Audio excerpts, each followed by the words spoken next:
Tamil cinema நேயர்களுக்கு அன்பு வணக்கம். வெல்கம் டு எம்பி திரை. இந்த ஷோல தலைவன் அப்படிங்கிற மலையாள திரைப்படத்தினுடைய ரிவ்யூ தான் நம்ம பார்க்க போறோம்.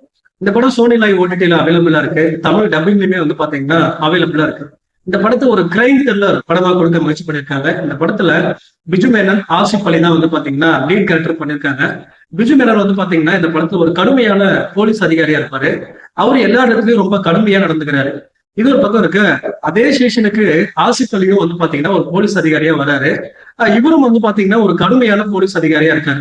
இந்த ரெண்டு பேருமே ரொம்ப கடுமையான போலீஸ் அதிகாரியா இருக்கிறதுனால இவங்களுக்குள்ள ஈகோ கிளாஷ் அப்படிங்கிற ஒரு விஷயம் அடிக்கடி வருது.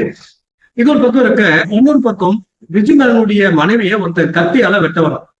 இது நடந்த சில நாட்களுக்கு பிறகு தான் மனைவிய கத்தியால வெட்டான் இல்லையா, அவனுடைய மனைவியுடைய உடல் விஜயமேனனுடைய வீட்டுல சடலமா இருக்கு. இதற்கு பிறகு நடக்கக்கூடிய சுவாரஸ்யமான விஷயங்கள் தான் இந்த படத்தினுடைய மீதி கதை. இந்த படத்தை பத்தி ஆலோசனை அப்படின்னா, மலையாள சினிமாவில கிரைம் த்ரில்லர் படம் அப்படின்னாலே அல்வா சஃபர் மாதிரி போல இருக்கு. ஆசிப் அலி ஆகட்டும், விஜய் முருகன் ஆகட்டும் ரொம்ப யதார்த்தமான நடிப்பை வெளிப்படுத்திருக்காங்க. ஒரு கலக்கு கலக்கிருக்காங்க அப்படின்னு தான் சொல்லணும். முதல் பாதியில யார் இதை பண்ணாங்க, எதுக்காக பண்ணாங்க அப்படிங்கிற ஒரு பரபரப்பையும் சஸ்பென்ஸையும் ரொம்ப நல்லாவே கொண்டு போயிருப்பாங்க. அது பார்க்கவே ரொம்ப இன்ட்ரெஸ்டிங்கா இருந்துச்சு அப்படின்னு தான் சொல்லணும்.